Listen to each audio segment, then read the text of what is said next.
Quand Guillaume Mullier m'a sollicité pour créer l'association dans les Hauts-de-France, j'ai pas hésité très longtemps, même j'ai dit oui assez vite, parce que d'abord le projet faisait beaucoup de sens par rapport à ce que je portais en moi, et notamment une conviction, c'est qu'il manquait un trou dans la raquette de tout l'écosystème d'accompagnement des entrepreneurs, celui de 60 000 rebonds. La deuxième raison, c'est qu'il y avait un petit challenge de créer l'association en partant de zéro dans les Hauts-de-France.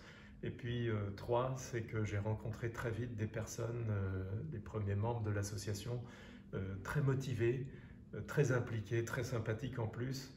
Et quand on a un projet qui a du sens, auquel on donne du sens, et qu'on va le faire avec des personnes formidables, j'ai tout de suite eu envie de dire oui, et j'ai jamais regretté. Alors, au début, on a démarré du mieux qu'on pouvait, en s'appuyant sur les bonnes pratiques qu'on avait héritées d'autres régions, 60 000 rebonds.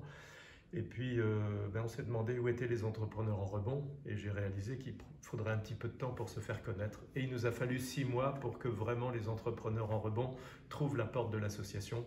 Et ensuite, ça a démarré et ça a été une aventure formidable.